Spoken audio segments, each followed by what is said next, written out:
একটা সময় ছিল কোঠা প্রথা ছিল বাংলাদেশে, আমরা কোঠা প্রথার বিরুদ্ধে, কিন্তু এই জায়গাটা একটু ভাবতে হবে যে কোঠাটা হয়তো আমরা কোনো পার্টিকুলার ক্রাইটেরিয়া না করে যে জনপদগুলো থেকে কম ডাক্তার আছে সেই জনপদগুলো থেকে উঠিয়ে আনা চাই কিনা। আমি যদি বলি বান্দরবনে হয়তো একটা আমাদের আমরা বলছি উপজাতি, সো উপজাতি থেকে যদি একজন ডক্টর হয় তারা কিন্তু তার কমিউনিটিকে অনেক বেশি ভালোবাসে ইন কম্প্যারিজন টু মি। আমি কিন্তু আবার আমার দেশের লোকদেরকে বেশি ভালোবাসি,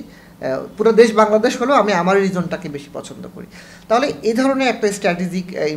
মানে স্টেপ নেওয়া যেতে পারে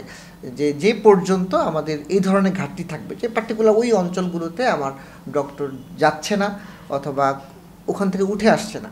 তো তাদের জন্য আমরা এই ধরনের একটা পদ্ধতি রাখতে পারি যে কিছু সময়ের জন্য, স্বল্প সময়ের জন্য, যে আগামী 5 বছর আমরা ধরেন বান্দরবন, রাঙ্গামাটি, খাগড়াছড়ি ওই অঞ্চলে যারা পার্টিকুলার পপুলেশন আছে তারা এমবিবিএস পাস করবে, তারা পোস্ট গ্রাজুয়েশন করতে পারবে, কিন্তু তাদেরকে একটা পার্টিকুলার সময় তাদেরকে ওই জায়গায় সার্ভিস দিতে হবে। কারণ আমি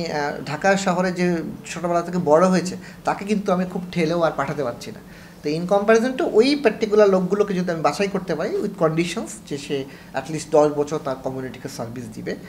তাহলে হয়তো বা আমরা এই সার্ভিস এন্ডে আমাদের এই জায়গাটাকে আমরা এনশিওর করতে পারবো। কারণ আমাদের দিন শেষে ডক্টর তৈরি করার উদ্দেশ্য কিন্তু সার্ভিস প্রোভাইড করা, দেশের মানুষকে সার্ভিস দেওয়া, ওই জায়গাটা আমাদের ভাবনার বিষয় আছে।